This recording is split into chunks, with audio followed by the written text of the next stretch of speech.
Ну как все начиналось? Начиналось очень просто. Ради интереса. Попробовали. Через месяца 3 поняли, что уже зависимо. А как вы поняли, что уже ломки начинаются и так? Ну да, начали с ломки, потому что мы употребляли такие наркотики, как опиаты. Какие чувства были там? Но это невозможно объяснить, если не попробуешь. Лаба, энергия, пеплудумс, нормалы севиюты, labs miegs. Tu esi pilnīgi adekvāts, sūdus nekādus netaisi. Ну что там? Траву курил. Ну да. Героин колол. Ханку употреблял. Что еще? Экстази. Амфетамин. Ну что, еще дальше, что ли, там считать? Морфий. В принципе, сначала никаких. Потом начинаются. Зубы начинают крошиться. Ну, высыпаться они. Высыпаться, да. Самое главное, никогда в жизни, nekad dzīvē nepotēties ar vienu adatu, tas, lai, nenoķertu C vai B hepatītu vai HIV vīrusu. Paldies Dievu, kuram mums nav. Jā, kad mainam, kad paši pērkam. Ja slims iet mainīt, aizim uz aptieku un nopērkam. Atkarībā kādu vielu lietot, tas ir pirmkārt ar to jāsāk, ar to tiešām kādā stadijā viņš ir nonācis, jo katrs šis narkomāns ir atšķirīgā stāvoklī tad, kad viņš ir skaidrā, ko nozīmē skaidrā, tas, teiksim, kādu nedēļu nav vispār lietojis, tad, kad viņš ir uz paģerām un tad, kad ir reibumā. Tad faktiski tā tautā, ko es biežāk tā sašaurinātām zīlītēm, tas, piemēram, ļoti raksturīgi tikai opiātu lietotājiem reibumā. Paģerās tieši otrādāk viņam būs zīlītes paplašināts un arī tas reibums būs ļoti atšķirīgs. Ap 20 gadiem tā var pateikt. 20 drusku pat virs varbūt tā, jo, protams, ka jaunieši paši apzināti, vēl jau saka, pirmkārt iemesls tas, ka viņi vēl nav visi pilnīgi atkarīgi. Un otrs, viņi vienkārši nav nobrieduši vēl tajā ārstēšanai, vēl varbūt nav saskārušies ar pilnīgi visām degradējošām sekām, kas viņus sagaida. Jēkabli heroīna nav. Aizliedza. Es domāju, ka и полиция, и... Да нет, здесь некому будет употреблять, а если кто-то решит попробовать, сразу половина трупов будет. Трупов, во-первых, половина будет, так криминал в Jēkabpilsī повысится. 3 раза больше станет. Es domāju, daudz cilvēku lieto Jēkabpilī. Vienā rajonā, ŽBK, man liekas, tur katrs lieto. Kādas būtu apmēram tās pazīmes jaunietim, ka viņš, piemēram, lieto alkoholu piekdienās un kurā momentā viņš jau varētu nojaust, ka viņam ir kaut kādas alkoholisma tieksmes? Pēc kā viņš varētu spriest?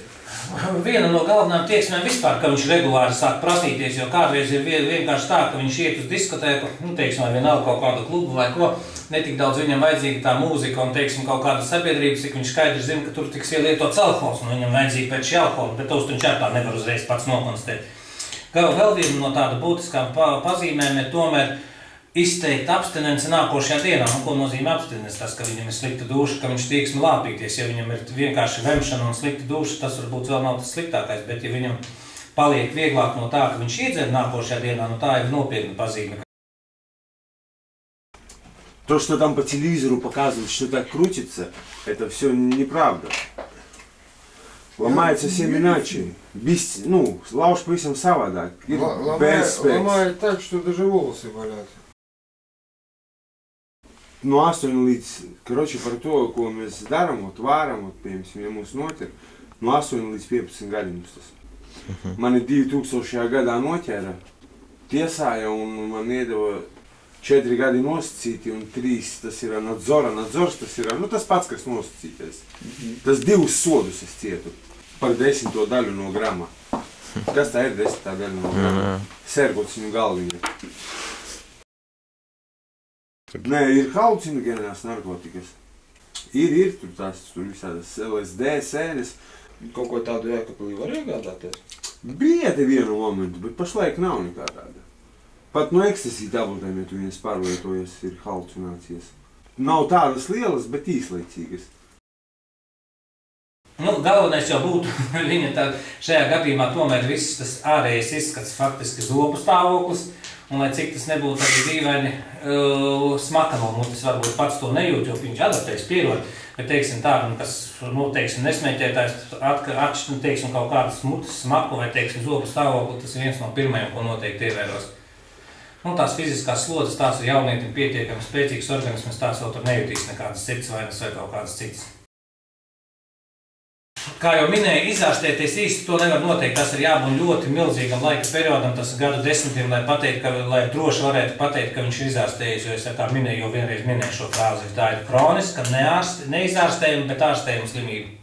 Un ārstējuma tas ir tikai novērst to recidīvu. Tas ir tad, ja viņam pašam ir aktīvi jāsadarbojas un aktīvi pilnīgi jāsaprot savas slimības būtību. Atkarība tas ir no tā, ka viņam sēdēs apakšā tā atkarība agrāk vai vēlāk un provocēt, viņi var atkārtot šī vielas lietošanu vai kaut domas par šīs vielas lietošanu.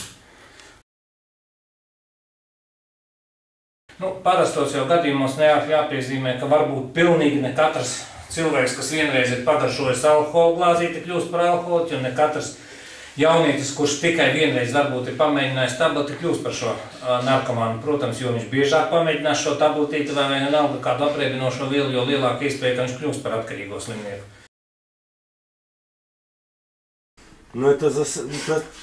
Tas ir purs. Viņš iesūks, viņi pat nepamanīs kā.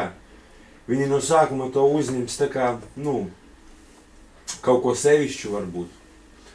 Pat es pateikšu, saka, ka no zāles nav atkarības. Īstenībā pat no zāles ir atkarība. Atkarība ir pat no ūdens. Ja tu nepadzeries ūdeni, tev gribas dzert ūdeni. Tā ir tā, tu esi padzersis to ūdeni. Labāk vispār to nesākt un pat nedomāt. Un tas nav stilīgi. Ja varbūt mēs savā laikā, kad tas 90. gados, kad tas parādījās viss, uzskatījām, ka tas ir stilīgi. Tad tagad es varu pateikt, ka jaunatnē tas nav vajadzīgs, jo tas nav stilīgi un vispār, labāk atteikties.